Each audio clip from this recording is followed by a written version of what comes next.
Let's talk about COVID. Hopefully for the last time.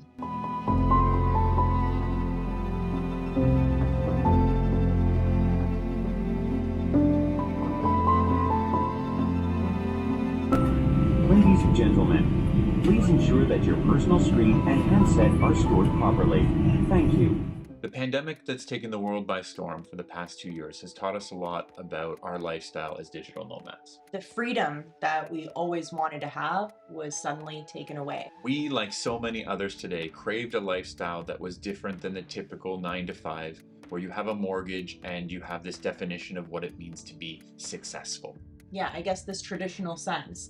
And ironically, what happened with COVID is that's precisely what we wanted more of. We wanted to have more of the security that we left. We first started traveling back in 2015, and we just wanted to have freedom to go wherever we wanted. We didn't want to be stuck in that box. Do you remember what people used to say to us when we started to travel? They would say like, I could never do that. Like, are you crazy? Yeah, you're so fearless. And I remember thinking, like, are they crazy? How could you not want that freedom, right? Like, security to us at that time meant being trapped in a prison. But sometimes when things are taken away from you, you come to realize what you took for granted. So let's talk about what COVID's been like for us as digital nomads over the past 2 years, and we'll break it down into 4 sections.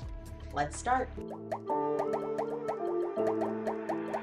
I'm willing to bet that everyone can remember where they were when COVID first started impacting their lives. For us, we were in Bangkok, and we were waiting for Martina's father to join us, and we first started seeing the news reports. So we took it upon ourselves to go out for a night of drinking. And I remember coming back on the subway home that it was my first time wearing a mask, and I thought it would be cool to pretend I was Sub-Zero from Mortal Kombat. But remember, I didn't know what was about to come and how much I would have this hate relationship with the mask. It wasn't until mid-February, after traveling to Bali, that cases started popping up all over the world, and it became pretty clear that the situation was going to get worse. So at this time, Martina's father had gone back to Canada. So for us, we had to start thinking about what our decision was going to be. Should we shelter in place, or should we also go back home to Canada? We thought that Bali was a great place to be quarantined. But after we made the decision to stay here, it was something that ran through our minds all the time, whether we had made the right choice. Knowing that a pandemic was coming made me feel like there was the possibility for this apocalyptic world to set in, where we could get robbed or killed at any moment. And being that Bali relies heavily on tourism, I was just worried for when people were going to start to get desperate. Now, I don't think that that was right to think of, but it was just what was going on in my mind. So that feeling of uncertainty and doubt led me to spend 2 to 3 hours every day looking at flight options, which exploded in price. They were anywhere from $5,000 to $15,000, and options with connections, some countries weren't allowing you to transit, but the airlines were still selling those tickets anyway. So we were worried about booking something and then losing our money. I was in Bali. I should have been having the time of my life, but it felt to me more like a prison over time. And that's exactly the reason that we left Canada in the first place.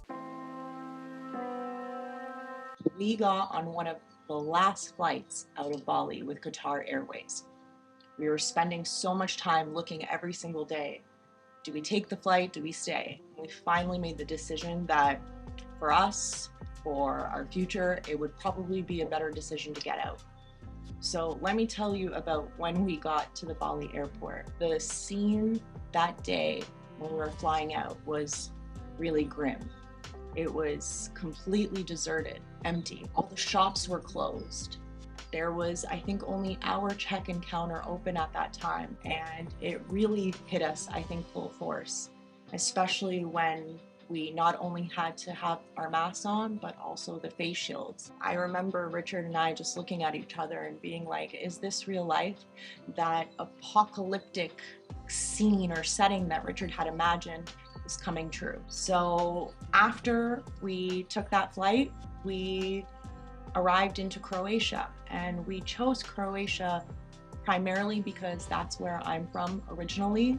That's where we have some family, and also because the restrictions were really lax compared to the rest of the world at that time. And we decided to spend the time traveling through Croatia and enjoying ourselves and kind of forgetting about the horror we just witnessed in Asia. We also decided to spend a large chunk of our time back in Canada. I remember arriving into the Toronto Pearson Airport, which, once busy, just like Bali, was empty. And it was a really eerie feeling.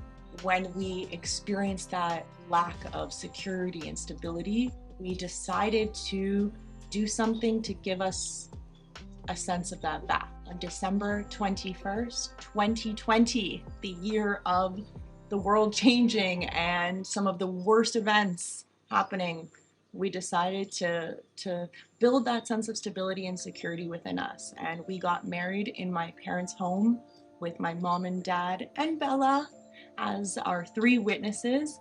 So I think what's important to note about us getting married is that I was opposed to this traditional aspect of life before this. However, not only due to the pandemic, but due to my partner, Richard, who I had known, marriage and these institutions were a little bit more important to him because of his background. It really made me reconsider my stance, and it became important to me as well. But logistically, it would also help us when it was time to go back to Croatia, because now, us being married, we were able to get in once the restrictions had tightened. One of the biggest challenges during this time was the amount of restrictions that were in place. It was difficult trying to figure out where we were supposed to go and what countries would allow us to come in. There was also the amount of testing and additional requirements that had to be done before we would leave or plan a trip to go somewhere. So as digital nomads, that was very difficult for us because that was our lifestyle.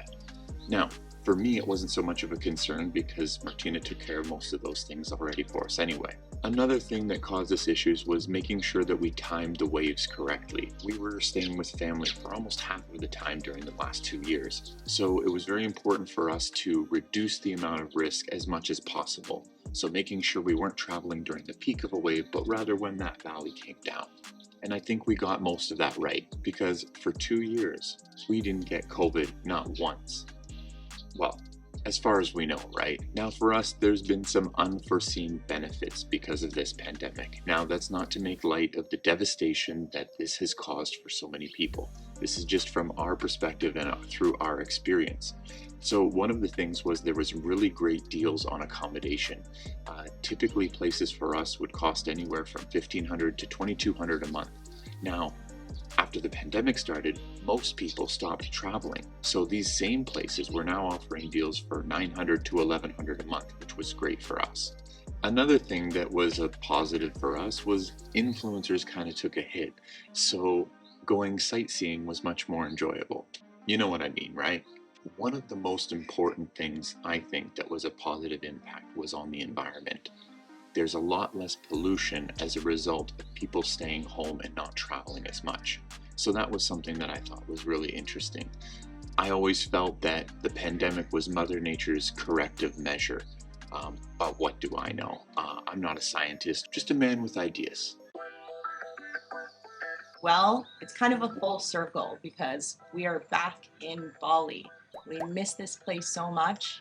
And this time around, we're here with a little bit of a different mindset. So the pandemic was sort of a blessing in disguise for us because it made us focus on some things that should have been important to us for the last few years, such as budgeting, such as keeping our costs really low day to day that we now know is important, and trying to balance that with this sense of freedom that the lifestyle of a digital nomad gave us. And with that being said, we're thinking of possibly making this our at least half of the year home. The ultimate dream for us is still being half of the year in beautiful Bali and half of the year in Croatia. So we haven't forgotten about you, Croatia.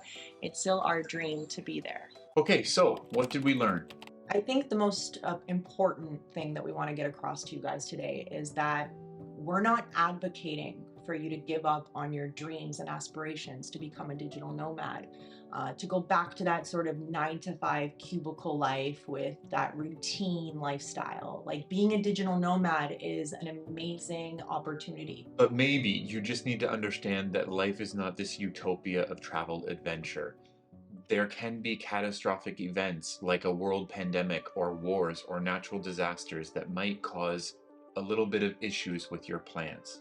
Yeah, and I think if anything that the last 2 years has taught us is that the future, which we ultimately didn't want to think about when we embarked on this journey and this lifestyle change as digital nomads, that idea of not thinking about the future, the last 2 years kind of forced us to think about it, to think about where we were headed and what our life was going to look like. And now we understand that having ultimate freedom doesn't come with having no attachments. Right? I think it doesn't have to be this all or nothing approach. And I think that sometimes things have to be taken away from you for you to realize the importance of them.